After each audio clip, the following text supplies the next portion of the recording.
What's going on, puckers? Welcome to my first video on YouTube about the settings of World of Chel in NHL 20 on PS4. Alright, let's start with the visual settings. Online via pro camera. I picked dynamic high. The reason why is so you can have a better perspective of the ice, giving you an advantage in a way that you are able to see your teammates better, making it easier to create plays, seeing what your teammates are also doing, what they're setting up, etc. The goalie camera, I play with high. This is a preference. I'm not an expert in net. I'm trying to be, but I'm not there yet. So if you guys have your own preference, don't be shy to share it in the comments below. When I do a shootout, I play with dynamic low. When I'm sitting on the bench, I have the broadcast settings. The reason why is because I'm able to have a better perspective. That way I can actually see the gameplay of what everybody is doing, instead of just sitting on the bench and just looking left, right, and not really having a good visual of the gameplay being played. Same thing behind the penalty box camera, why I choose broadcast. This is a preference. I just like to see what's going on. The auto zoom, I have that on auto, but I also do play with the big button in the middle of the controller on the PS4. Camera perspective, prefer up, just because I like to always skate towards up, the offensive zone being upwards. I find it's easier to shoot instead of shooting down. For me, if you're better the other way, that's awesome. But this is what I recommend, what I think is the best setting in World of Chel for me. Next up is the score clock overlay. The reason why I have this off is because it takes up a portion of the screen if you have it on authentic or authentic. You're not able to see your D-man at the bottom of the screen, so you're not able to pass it to them if they're open. So I find if you take this off, you have an advantage. You're able to pass to them using them, and they're gonna be happy that you're using your teammates on defense, especially being a person who plays right D every now and then. Player name indicator on, indicator size small, just the little icon, the blue trait, or the red or the green or teal or yellow or purple. It's a blue, it's a small little icon. If you have it on large or medium, I think what it comes with, I just find it's a little bigger, so let's use extra small. Puck size large. Now this one's really important.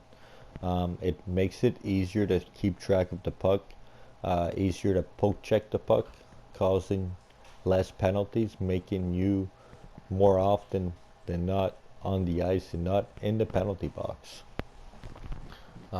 You'll find that it's a big improvement. Same thing with the puck highlight. Same reasoning behind it, just because the shadow is going to be large, making it easier to keep track of it.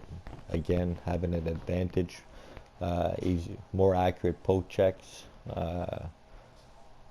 having more chances than not you poking the puck and creating a odd man rush or something. Online player indicators, I have this on so I can see both teams' colors, just because I find it's easier to call out certain players when they're on, say, the orange guy, which is the green guy on the offensive zone, the enemy. The left wing, he's orange. In this case, he's on the right side. I can be like, hey, watch out for the orange guy. You know, everybody knows who orange is, so it's easier to call out who's open and who's not. Alright, let's move on to the controller settings. This is really important right here, auto backskate. I really highly, strongly recommend turning this off, as it will make your life a lot easier. The game makes, normally it's on when you first buy the game, when you first load up the game. When you turn this off, it gives you the possibility of having more control of the L2. Let's go find out what the L2 is. The vision control. That's in the... Anyways, just the ability to do 180s and 360s with your skates and brakes and stuff like that, so you have more control of it. The game always takes in that couple extra seconds to make your character turn around, so you're always a couple seconds behind on each play. In hockey, a couple of seconds is crucial. Shooting controls, I have that camera relative, so it's always depending on, if we go back to the other settings, my camera perspective is always up, so it's always up. Online pass assist percentage 65. I'm a player who uses saucer pass often. I also find that I have and need more control of where I want the pass to be, and not where the game recommends me and assists me in going. Say if the person is a little more to the left and I wanted the guy more to the left, well, the game would have probably went to the guy closer to me, making it an easier one.